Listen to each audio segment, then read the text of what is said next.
रोहित पवारांची भेट घ्यायला जात आहे, पाठिंबा दर्शवतात. नेमक्या काय भावना आहेत त्याच्या मागे? त्यांचं आंदोलन उभं राहतंय, सरकार त्याकडे दुर्लक्ष करतं. नाही, मी कोल्हापूरला चाललोय. जाताना शेतकऱ्याचं आंदोलन आहे, आपण भेटलं पाहिजे. बांगवरचे सगळ्या फोन पण आले होते, त्यांचे पण आले होते की शेतकऱ्यांच्या संदर्भातलं आंदोलन आहे. शेतकऱ्याच्या संदर्भातलं आंदोलन आहे म्हणून चाललो भेट द्यायला. काय पाठिंबा असणार आहे त्या आंदोलनाला? का नेमकी सदिच्छा भेट असणार आहे? काय असणार आहे? कुठल्या उद्देशाने भेट घेत आहे? हे बघा, शेतकरी म्हणल्याच्या नंतर आपण शेतकऱ्यांचे लेकरं आहेत. आंदोलन कोणाचंही असो, आपण त्याच्यात सहभागी असलं पाहिजे.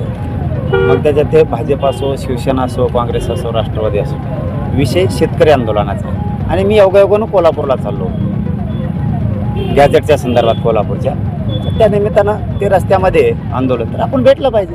सरकार त्यांच्या आंदोलनाकडे ज्या त्यांच्या मागण्या आहेत त्याची पूर्तता करत नाही, कमी पडतं. नाही, आता ते तिथं गेल्यावर लक्ष देईन. आता काय सरकार लक्ष देतंय नाही, त्यांना बोललंय नाही बोललंय, मला त्यातलं काहीच माहीत नाही. प्रशासनामार्फत एक मोठ्या कारवाया राज्यात केल्या जातात, त्याच्यात मुंडेंचा खूप मोठा प्रमुख आहे. काय सगळ्या त्या आंदोलनाच्या ज्या कारवायाकडे कसं पाहता, काय समर्थन असतं? आणि चांगलं आहे ते.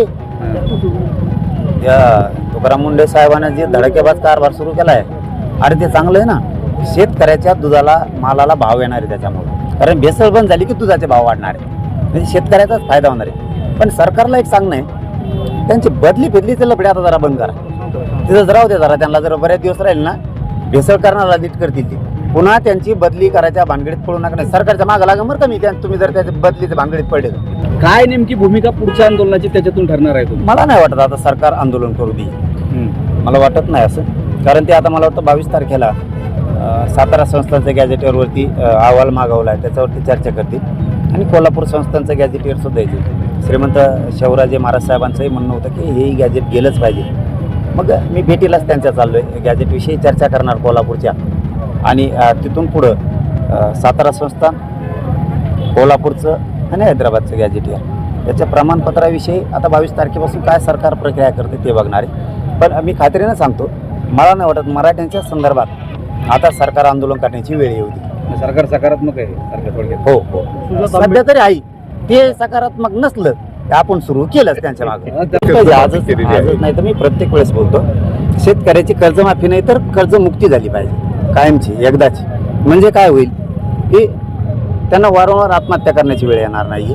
तुम्ही एकदाच कर्जमुक्ती करा आणि शेतीमालाला भाव द्या. पुन्हा कर्जसुद्धा शेतकरी कधी काढणार नाही. हे आजच नाही तर आपण अनेक वर्षापासून बोलतो. आणि आपण तो शेतकऱ्याचा मुद्दा हातात घेणार आहेत, परंतु आरक्षणाचा विषय संपल्याच्या नंतर.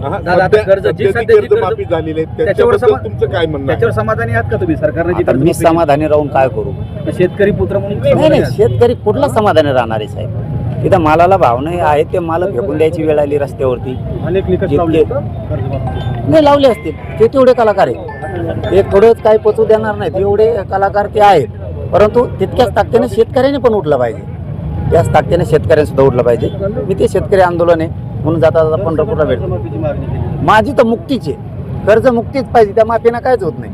मग निकष आले, पुन्हा निकष आले आणि जे पैसे फेडतेत त्यांचा प्रॉब्लेम होऊन चालला. याच्यात ज्यांनी कर्ज घेतलंय कधी फेडलं नाही त्यांना माफ व्हायला लागले. काही शेतकरी असे आहेत की ते सातत्यानं कर्ज घेऊन फेडतायत, त्यांचं काय? सरकारला काही बोलणार आहे का तुम्ही? काही सांगणार आहे का कर्जमाफी नेमकी अशी असली पाहिजे किंवा अशी करा? नाही, मी मग ते जी आर वाचल्याच्या नंतर बोलन. बघा, मी मीडियाला तुम्हाला माहिती आहे कधी खोटं बोलत नाही, ते वाचलंच नाही.